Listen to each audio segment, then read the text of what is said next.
Quelque chose à dire.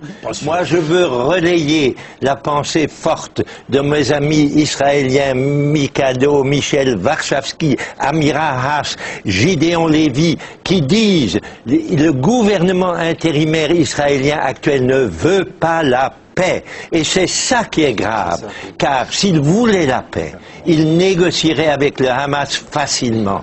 Le Hamas serait tout disposé à revenir simplement aux frontières de 1967. Il l'a dit à des interlocuteurs nombreux. Mais les Israéliens n'ont pas d'intérêt réel pour la paix. Ils veulent garder les colonies, ils veulent garder l'occupation. C'est ça qui est contraire au droit international, aux conventions de Genève. Moi, je suis un défenseur acharné du droit international qui est bafoué par Israël au point maintenant, après ce qui se passe à Gaza, de pouvoir être traité par des hauts fonctionnaires internationaux comme criminels de guerre.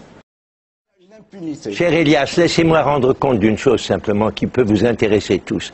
À 3h30 de l'après-midi, j'avais au bout du fil Nasser, qui travaille dans le camp de Jalabia, et qui était entouré d'enfants, beaucoup d'entre eux morts, qui me disait, je suis dans ma maison, j'ai 35 personnes dans ma cave, je suis allé, pendant la trêve, je suis allé chercher des tomates, j'en ai trouvé 5 à un prix exorbitant, je suis dans une situation épouvantable, faites tout pour qu'on arrête ce massacre. Rien d'autre ne compte actuellement. Il faut arrêter ce massacre. Et ce massacre ne fait que du mal à l'image d'Israël. Israël ne peut pas continuer à vivre avec cette image. Israël doit se rendre compte que son image est détériorée par ce type de situation. Quelles options ils avaient? Quelles options avait Israël? L'option est facile. L'option a été déclarée par Ehud Olmert lui-même. Écoutez-moi, je vous en prie. Ehud Olmert a expliqué que ce qu'il fallait, c'est 2 États. Il l'a dit au moment où il quittait le pouvoir et au moment où il était remplacé par Tzipi Livni. Il y a une solution. Elle est simple. Elle consiste à retirer l'armée d'occupation de la Cisjordanie et à revenir à ce que demande le Conseil de sécurité, les résolutions 242 et 338, 2 États vivant en partenariat. Il n'y a pas d'autre solution. Il n'y avait pas d'armée avant 67 et il n'y avait pas un État palestinien non plus avant 67. Il y avait un État arabe dans la région qui est aujourd'hui occupé militairement et colonisé par Israël. Parce que les buts de guerre d'Israël sont clairs en réalité. Les buts de guerre, c'est de conserver et le statu quo, et les colonies, et l'occupation. Et pour eux, ce qu'ils sont en train de faire, c'est de se donner l'image de gens qui défendent vraiment à fond la sécurité d'Israël, et ça leur permet de se faire élire en février.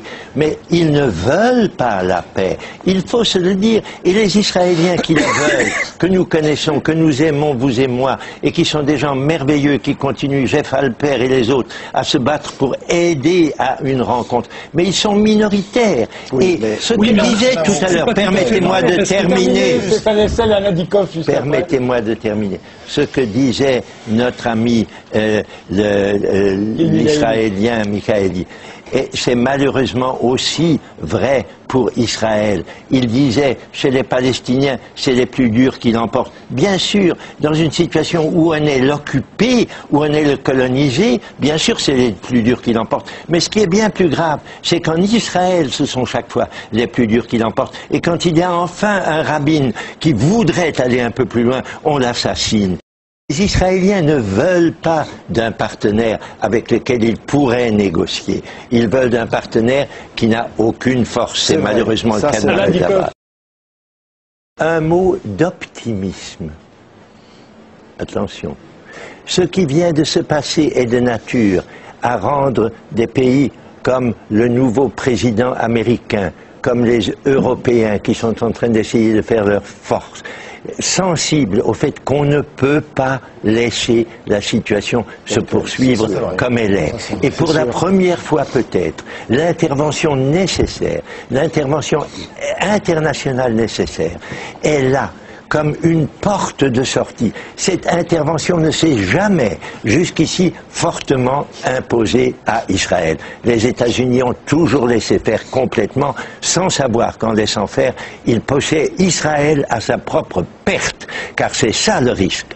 Moi qui aime Israël, qui voudrais qu'il y ait un Israël fort et un Israël prospère, je suis scandalisé par ce qui se passe, parce que les dirigeants israéliens actuels sont en train de creuser la tombe de leur pays par la façon dont ils opèrent. Mais par cette façon même, ils vont faire surgir, je l'espère, une volonté internationale de trouver un règlement au problème, et ce problème ne peut être résolu que par de fortes pressions internationales. Celles-ci vont peut-être venir dans quelques jours.